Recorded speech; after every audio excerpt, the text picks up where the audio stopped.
the late summer of 1929, a quiet tension gripped the streets of New York as the stock market hovered near unprecedented highs. Investors who had grown accustomed to continuous gains believed that the upward trend would never end, and ordinary citizens, enticed by stories of rapid wealth, poured their savings into speculative ventures. Yet beneath this optimism, structural vulnerabilities were quietly building, and a single trigger would soon reveal the fragility of the entire system. The lesson of 1929 is not just a story of sudden loss, but a study in how financial systems and human psychology interact. The market itself did not fail solely because of falling prices. It failed because leverage had expanded unchecked, risk was underestimated, and collective behavior amplified small shocks into systemic collapse. People's confidence, once high, acted as a multiplier for instability. When fear finally replaced optimism, the resulting panic accelerated losses far beyond the initial triggers.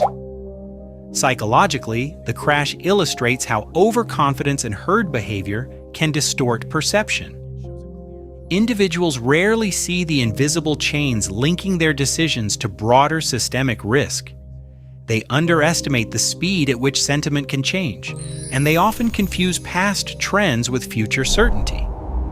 The same cognitive biases that guided decisions in 1929, overconfidence, confirmation bias, and social proof, continue to influence financial choices today, whether in stock markets, real estate, or even personal spending patterns.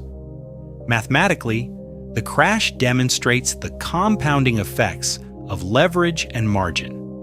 When investors borrow money to buy stocks, even a modest decline in prices can trigger forced sales, cascading through the market. For example, a 10% drop in a heavily leveraged portfolio does not simply reduce equity by 10%. It can wipe out 50% or more of the investor's actual stake once margin calls are enforced. This multiplier effect turns small fluctuations into catastrophic outcomes, showing how systemic risk is not linear, but exponential.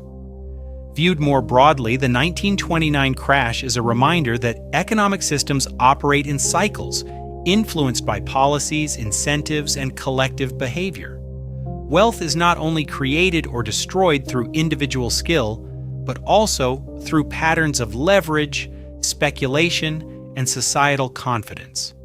Understanding these patterns allows one to recognize thresholds of risk, the subtle signals of overextension, and the importance of patience and structural thinking. Ultimately, the lesson is less about timing markets and more about framing identity. Recognizing the limits of what any individual can control encourages a mindset that values resilience, awareness, and disciplined observation. By examining the past through a systemic lens, we gain insight into the invisible rules that govern money, risk, and human behavior, and can approach our financial decisions with clarity rather than emotion.